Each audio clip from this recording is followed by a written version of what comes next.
오늘은 언약의 신실하신 하나님에 대해서 한번 생각해 보도록 하겠습니다. 여러분, 한 해가 저물어가고 있습니다.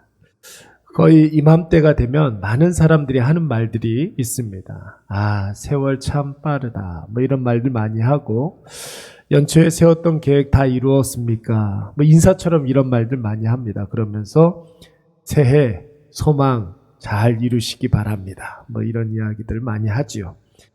여러분, 교회뿐만 아니라 어디를 가든지 연말이 되면 누구나 다 하는 말입니다. 너무 많이 해서 하나의 관용구처럼 인사가 되어 버렸습니다. 근데 여러분, 이 12월에 이 세 가지 관용구를 한번 보십시오. 다 사실은 좀 추상적인 말들입니다. 세월이 빠르다고는 하지만 사실 어떤 사람에게는 시간이 늦게 가는 사람들도 있었겠죠. 좀 올 한 해 굉장히 힘들고 어려웠던 그런 분들은 시간이 너무 느리게 간다 이렇게 생각할 수도 있고, 어떤 사람들은 그냥 빠르다는 말로는 설명이 안 될 정도로 정광석화 같은 그런 시간이었을 것입니다. 연초의 계획 여러분 다 이루어졌는지 그것을 보려면 내가 올 한 해 했던 노력에 대해서 좀 생각을 해봐야 합니다. 여러분, 그 노력들을 1년 정도 했다면 지금의 하나의 어떤 변화가 있어야 하는 것 아니겠습니까? 그래서 새로운 다가오는 한 해에, 새해에 올해 이만큼 내가 변했으니까, 올해 이만큼의 우리가 결과가 있었으니까 내년에는 더 큰 은혜를 우리가 사모할 수 있겠구나. 이런 결과를 우리가 생각해 볼 수가 있습니다. 여러분, 중요한 것은 무엇입니까? 사람이 살아가는 데 있어서 반드시 변화가 있어야 된다는 거예요. 누구에게나 똑같이 주어진 그 똑같은 양의 시간들이 다른 누구보다도 가치가 있고 우리가 의미가 있으려면 내 삶에 어떤 하나의 결과물, 하나의 변화가 있어야 한다라는 것이죠. 여러분, 이 결과물이 없으면, 이 변화가 없으면 우리 지난 한 해는 그동안 우리가 경험한 여러 번의 새해와 별반 다를 바가 없을 것입니다. 여러분, 우리 하나님은 신실하신 하나님이신 줄로 믿습니다. 누누이 말씀을 드리지만 하나님의 신실하십니다 라고 이야기할 때는 반드시 하나님의 말씀, 하나님의 언약, 하나님의 약속과 관련된 표현입니다. 우리가 계속해서 묵상해 오던 야곱의 인생에 있어서 여러분, 하나님께서 강권적으로 개입하시고 놀랍도록 역사하셔서 야곱의 인생이, 야곱의 삶이 구체적으로 계속해서 변화되고 엄청난 열매를 많이 맺고 있지 않습니까? 하나님과 별반 상관없이 아버지 이삭의 집에서 살아갈 때는 야곱이 여러분 장자의 축복에만 혈안이 되어서 장자권이 인생의 목적이었습니다. 그래서 속임수도 쓰고 사기도 치면서 될 대로 되라는 식으로 살았습니다. 그러나 여러분, 베델에서는 이 야곱이 어땠습니까? 하나님을 만나서 그의 인생의 방향을 완전히 선회하게 됩니다. 그래서 두려운 광야를 담대하게 묵묵히 나아갈 수가 있었던 것이고, 외삼촌 라반의 집에서는 여러분 어떻습니까? 외삼촌이 자꾸만 거짓말하고 속임수치고 그리고 사기쳐도 묵묵히 자기가 해야 할 일들을 감당하게 됩니다. 더 이상 라반의 집에서 살 수 없을 때에는 하나님의 인도하심대로 무사히 라반의 집을 탈출하여서 가나안 땅에 연착륙하게 되고, 또 에서의 분노와 에서의 위협 앞에서 두려움에 떨 때 여러분, 하나님이 야곱의 삶에 직접적으로 개입하여 주셔서 그 모든 문제들을 다 해결해 주셨습니다. 세겜성에서는 참 비참한 일이 있었지 않았습니까? 야곱의 아들들로 말미암아 잠깐 이렇게 미끄러졌던, 넘어졌던 그런 시기도 있었습니다. 그때에도 언약의 신실하신 하나님께서 야곱에게 하나님의 약속을 생각나게 해 주셔서 순적하게 베델까지 인도해 주셨습니다. 여러분, 그 야곱의 오래된 삶의 여정을 통해서 우리가 무엇을 알 수가 있습니까? 하나님께서는 야곱에게 약속하신 바를 반드시 이루시는 하나님이라는 것이에요.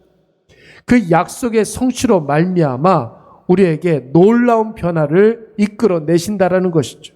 여러분, 그 놀라운 진리에 해당하는 증거물이 오늘 본문의 말씀에 나오는 야곱의 12명의 아들들입니다. 레아가 낳은 르우벤, 그리고 시므온, 레위, 유다, 이사갈, 스불론. 라헬을 통해서 낳은 두 아들 요셉과 베냐민이 있지 않습니까? 레아의 시녀 실바를 통해서 낳은 아들들이 갓과 아셀, 라헬의 시녀 빌하를 통해서 낳은 아들들이 단과 납달리. 사랑하는 여러분, 하나님이 야곱에게 약속하신 것이 무엇이었습니까?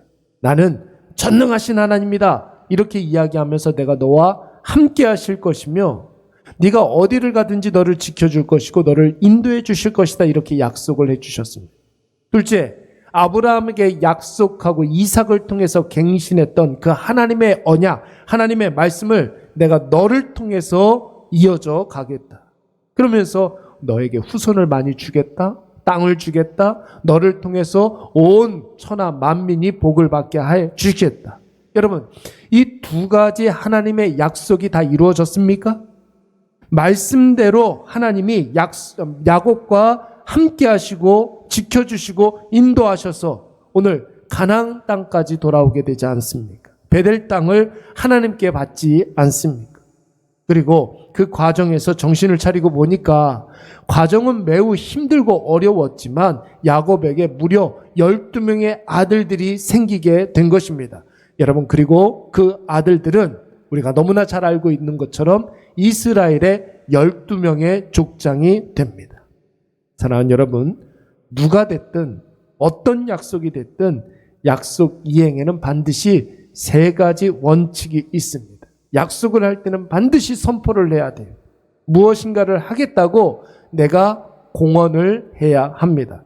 그리고 둘째, 그 공언대로, 그 선포대로 이행 과정을 눈에 볼 수 있도록 해야 됩니다. 구체적인 행동이 필요하다는 것이. 셋째, 구체적인 어떤 하나의 변화가 우리 눈에 보여야 한다는 것이죠. 여러분, 이 기준으로 보면 하나님은 아브라함과 이삭과 야곱에게 계속해서 똑같은 약속을 주시고 있습니다. 내가 너를 복되게 해 주심으로 많은 후손을 주고 땅도 주고 너를 통해서 모든 민족들이 복을 받게 하겠다. 여러분, 하나님의 언약은 아브라함, 이삭, 야곱을 통해서 계속해서 굳건해지고 선명해지고 있습니다. 여러분, 그것이 야곱의 삶 속에서 정확하게 드러나고 있지 않습니까? 광야에서, 하란에서, 길르앗에서, 야복강에서, 세겜에서, 베델에서. 여러분, 그 결과물이 또 베델 땅, 헤브론과 그리고 또 12명의 아들들을 통해서 이루어지고 있는 것이죠. 그렇다면 여러분, 우리도 이 기준으로 해넘이를 하고 있는 이 12월을 보내야 되겠죠. 내가 하나님께 서원하고 약속했던 것은 무엇인가? 내가 하나님 아버지 앞에 이런 일을 하겠습니다라고 공언하고 서원했던 그 일들을 이행하기 위해서 우리는 올 한 해 무엇을 했는가? 그리고 지금 우리는 어떤 변화가 있는가? 얼마나 잘하고 얼마나 성숙하고 얼마나 성장하고 얼마나 변화되었는가? 여러분, 이것을 꼭 기억하셔서 이 아침에 우리가 기도할 때에 이 세 가지 점검사항이 우리의 기도의 제목이 되어야 할 줄로 믿습니다. 하나님 앞에 서원했던 것들을 다 생각나게 해 주시옵소서. 그리고 내가 서원했던 그것을 행하게 하여 주시옵고 서원의 결과대로, 약속의 결과대로 놀라운 역사가 나타나게 하여 주시옵소서. 여러분, 이 기도의 제목으로 새해를 또 맞이하시고 더 큰 영광을 바라보시기 바랍니다.